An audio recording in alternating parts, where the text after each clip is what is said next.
Welcome to The Explainer. Today we're diving headfirst into a world of sawdust, secrets, and, believe it or not, sedition. We're going to unpack the incredible core ideas of the fictional novel, The Dollmaker'S Gospel. So that quote you just saw, that's the foundation for this entire world. It's a pretty cynical piece of wisdom, right? And it's a philosophy born in the workshop of a very unique craftswoman, one who's surrounded by the blank staring faces of her own creations. Okay, so our story kicks off with a young woman named Evie, and she's growing up learning a very particular family trade from her grandmother. They carve and paint these incredibly detailed, anatomically perfect dolls. But here's the twist. They're not for kids. Nope. They're for male collectors. And this whole business is built on the grandmother's core philosophy. She basically says, look, society is constantly trying to manufacture what a woman should be, right? Forcing them into these neat little boxes. So her thinking is, why not just be honest about it? Why not master the art of that construction yourself, but do it on your own terms? But then, on Evie's 23rd birthday, she gets this mysterious key. And it's not just any old key. It's shaped like a woman's torso. This is the object that's going to unlock the whole secret at the heart of the novel. It leads her down into the cellar to a spot she's walked past 1,000 times, right behind an old wine rack. So what's behind the rack? Not wine, that's for sure.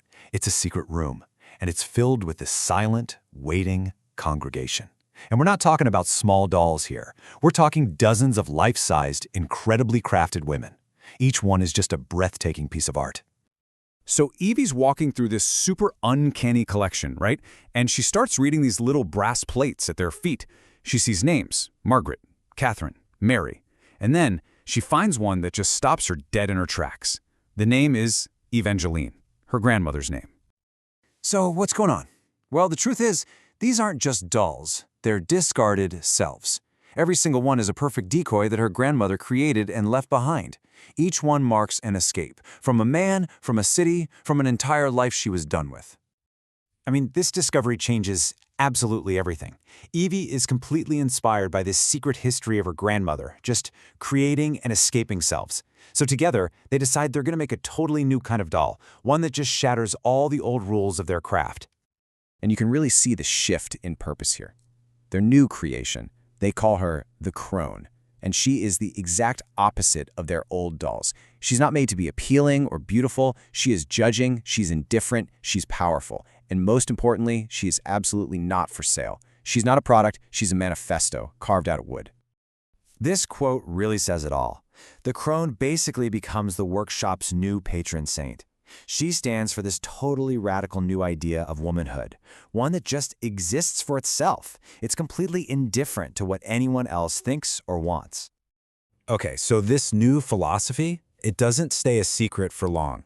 It starts to transform their art into something much bigger, a revolutionary service.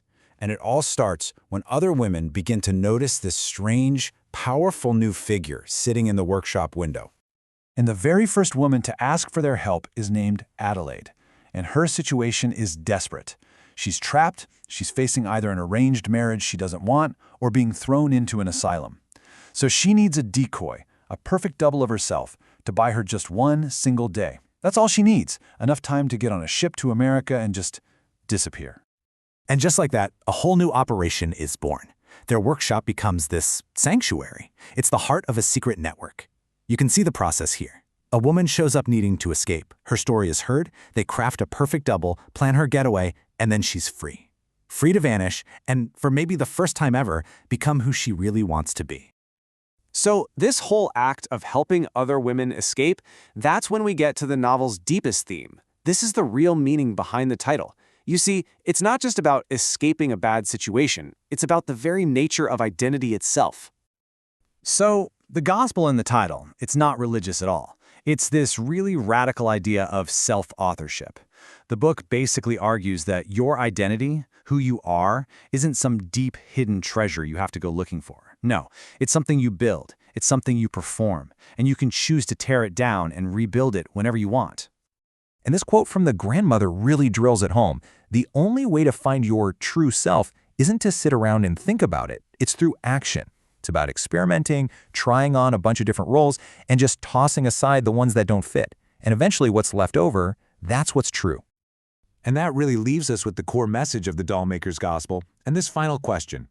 The book suggests that, in a way, we are all dollmakers, and that the most important, the most creative, and maybe the most revolutionary project any of us will ever undertake is the construction of ourselves.